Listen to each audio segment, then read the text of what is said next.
ساس بہو کا جھگڑا ختم کرنے کا ایک آسان طریقہ بتا دیتا ہوں، آسان سا طریقہ۔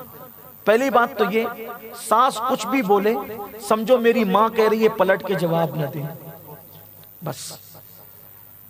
ایک حکیم صاحب تھے، حکیم صاحب، بہنوں کے لیے آخری بات ہے، فائدے کی بات ہے، گھر کا جھگڑا ختم۔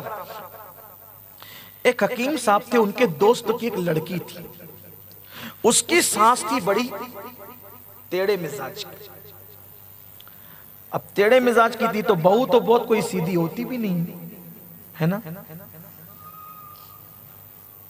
ایک مرتبہ ایک شخص نے اپنی بیوی سے پوچھا کہ دنیا کی سب سے خوش نصیب عورت کون ہے؟ تو اس کی بیوی نے بلا تکلف کہا حضرت حوا۔ سب سے خوش نصیب عورت دنیا کی کون ہے؟ حضرت۔ تو شوہر نے پوچھا وہ کیسے؟ کہا اس لیے کہ ان کی ساس نہیں تھی، اس لیے وہ خوش نصیب عورت۔ یعنی عورت کو ساس کا اتنا ٹینشن ہوتا ہے، تو اب ساس لڑتی ہے تو بہو نے کب پیچھے رہنا ہے 2 قدم، تو وہ اس سے آگے۔ اب ایسا ہوا کہ وہ بار بار شکایت کرتی تھی ماں باپ کے پاس، ساس لڑتی ہے، جھگڑتی ہے، گالی دیتی ہے۔ شریف ماں باپ کہتے تھے بیٹا برداشت کر لو، ساس بننے کے بعد زندگی کتنی باقی رہتی ہے۔ یہ بات میرا جملہ یاد رکھنا میری بہنوں اور سب لوگ، ساس بننے کے بعد بہت سانسیں نہیں رہتی، ساس بننے کے بعد سانسیں ہی کم رہ جاتی ہیں۔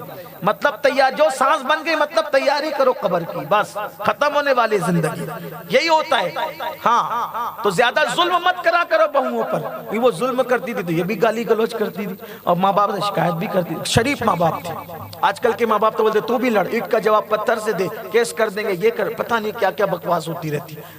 بیٹیوں کو شے مت دو، تم اپنی بیٹی کو لڑاؤ گے ساس سے تو تمہاری بہویں بھی تم سے لڑے گی، یہ بات یاد رکھنا۔ وہ کوئی کمپلین نہیں لیتے تھے، سمجھاتے تھے۔ اس نے سوچا کہ چلو اب ٹنٹا ختم کرتے ہیں۔ ابا کے دوست تو حکیم جی کے پاس چلتے، حکیم کے پاس گئی، چچا یہ میری ساس بہت ستا رہی ہے، بہت پریشان کر رہی ہے، اس بڑھیا کے لیے ایسا زہر دو کہ بڑھیا مر جائے۔ وہ واقعی حکیم تھے، وہ واقعی، انہوں نے کہا بیٹی بالکل تو نے صحیح کہا، ایسا زہر دوں گا نا کہ بڑھیا مر جائے گی، لیکن تیری اس کی جمتی نہیں ہے، اچانک مرے گی تو سب تجھ پہ شک کریں گے، تو میں تجھے سلو پوائزن ایسا زہر دوں گا کہ وہ آج فوراً اثر نہیں کرے گا، 3 مہینے کے بعد اثر کرے گا، تو دھیرے دھیرے وہ مرے گی، گھٹ گھٹ کے مرے گی، لیکن ان 3 مہینوں میں تجھے کرنا کیا ہے؟ اس سے کوئی جھگڑا نہیں کرنا، تو نے اس کو وہ گالی دے، تو نے کہنا اماں جی بتاؤ کرنا کیا ہے، تو نے اس کے کپڑے دھلنا، تو نے اس کی خدمت کرنا، اچھے اچھے کھانے پکانا، یعنی کہ تو اس کی بیٹی کا رول ادا کرنا۔ تو ہوگا کیا؟ لوگ تجھے اس کی محبت کرنے والی سمجھیں گے، اور یہ زہر سے جب وہ 3 مہینے بعد مر جائے گی تو کسی کو تجھ پہ شک بھی نہیں جائے گا، تیرا گھر آباد بھی رہے گا، بڑھیا بھی مر جائے گی، سدیرا ختم، تیرے گھر کا ٹینشن ختم۔ اوہو بہت اچھا عمل۔ 3 مہینے کی پڑیا حکیم جی نے بنا کے دی، بیٹا یہ اس کے کھانے میں ملا دینا، اور روزانہ ناشتہ بھی دے، دوپہر بھی دے، شام بھی دے، وہ بڑھیا بستر پہ جائے تو اس کے پیر بھی دبا، پانی پلا، کھانا کھلا، کنگھی کر، خوب خدمت کر۔ حکیم تو حکیم تھے، وہ آج کل کی طرح پڑیا والے نہیں تھے، سچے حکیم تھے، حکمت کی بات کی۔ وہ اب مرتی کیا نہ کرتی، سوچا چلو گالی 3 مہینے تک ہی سننا ہے، اور گالی سن کر اینٹ کا جواب پتھر سے دینے کے بجائے مسکرانا ہے، 3 مہینے کے بعد ٹینشن ہی ختم۔ گھر پہ آئی، امی جان کیسی ہیں آپ؟ ہاں چل جا۔ اب وہ جو انداز تھا اچھا آسان تو نہیں ہوتا ہے نا، تو اب پیر دبا رہی ہے، کھانا کھلا رہی ہے، پانی دے رہی ہے، کنگھی کر رہی ہے۔ اب پیار دینے سے تو کتا بھی وفادار ہوتا ہے نا، پیار اگر کتے کو دو، محلے کے ہر آدمی پہ کتا دم نہیں لاتا، جو اس کو روٹی ڈالتا ہے اسی سے۔ ایک بات زندگی میں یاد رکھنا، جب بھی نفرت اور محبت کی جنگ ہوگی تو نفرتیں کبھی نہیں جیتے گی، جیتنا ہمیشہ محبت کو ہے۔ جو تمہیں نفرت دے تم اسے پیار دو، نفرت دینے والا ہار جائے گا، پیار دینے والا جیت جائے گا۔ اس لیے محبت دو، محبت پاؤ گے۔ اس نے سوچا 3 مہینے بعد ٹینشن ہی ختم ہونے، بہت خدمت کرتی تھی۔ بڑھیا نے 2-3 دن میں سوچا کب تک میں اس پہ ظلم کروں گی، میری بہو بیٹی کا رول ادا کر رہی ہے، اس کے دل سے بھی بغض ختم ہونے لگا۔ اب 15 دن کے اندر اندر یہ ماں بیٹی کی طرح ہو گئی۔ یہ تو مکر کر رہی تھی لیکن وہاں سچا پیار تھا. اب بہو کے بغیر یہ نہیں رہتی, بیٹیا ادھر آؤ, بیٹی ادھر آؤ, یہ کیسے کرے وہ کیسے کرے. شوہر پریشان تھا, میری بیوی اور میری ماں میں کیا پیار ہو گیا. اب یہ چند دنوں تک مکر کرتی رہی, لیکن شوہر بیوی جو ساس تھی اس کا سچا پیار دیکھا تو اس کے دل سے بھی مکر نکلنے لگا اور سچی محبت پیدا ہو گئی. اب یہ بیٹی کا رول ادا کر رہی, وہ ماں کا رول ادا کر رہی, یہ میکے جانا بھی چھوڑ دیا, ساس سے اتنا پیار ہو گیا. اس کو خیال آیا, ارے اب 2 مہینے بعد تو میری ساس مر جائے گی. فوراً 1 مہینے کے بعد دوڑتی بھاگتی پہنچی, حکیم چچا چچا رحم کرو, کرم کرو. کہا بیٹیا کیا ہو گیا؟ کہا میں نے تو وہ پڑیا کھلائی, اس کو خدمت بھی کی, لیکن میری سانس مجھ سے بہت پیار کرنے لگی. جب میں پیر دبانے لگی, کھانا کھلانے لگی, کپڑے دھلنے لگی, کنگھی وہ بہت پیار کرنے. چچا میری سانس اب مرنا نہیں چاہیے, کیونکہ ہمارے درمیان پیار ہو گیا, مرنا نہیں چاہیے چچا, کسی طرح میری سانس کو بچا لو. حکیم نے مسکرا کر کہا بیٹی میں جانتا تھا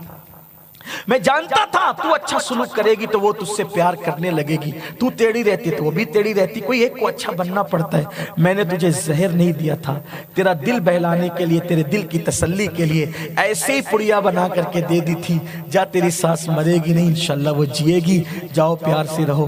میں بھی آپ کو یہی پڑی دے رہا ہوں, اگر آپ کی سانس گالی دے آپ اس کے پیر دباؤ, وہ تمہیں گالی دے تم چپ رہو, خاموش رہو. بلکہ ایک تعویذ بھی لیتے ہوئے جاؤ. ہمارے مرشد گاہ ماریرا مطارہ کے ایک بزرگ کے پاس ایک عورت آئی, کہنے لگی حضرت پیر جی میری سانس مجھ سے لڑتی بہت ہے, بہت جھگڑتی ہے, ایسا تعویذ دو کہ بڑھیا لڑنا بند کر دے. آپ نے کہا بیٹیا تعویذ تو ہے, لیکن وہ تعویذ کو پتھر کے نیچے نہیں دبانا پڑتا ہے, درخت پہ نہیں لٹکانا پڑتا ہے, مشکل. کر پائے گی؟ جو ہوگا کرو گی, لیکن بڑھیا کی لڑائی سے چھٹی ملے. کہا ٹھیک بیٹیا یہ تعویذ لے جاؤ. جب وہ تعویذ لے جانا, اپنی جیب میں رکھنا, اپنے پاس رکھنا, جیسے ہی گھر میں جھگڑا شروع ہو اس کو دانت کے نیچے دبا لینا.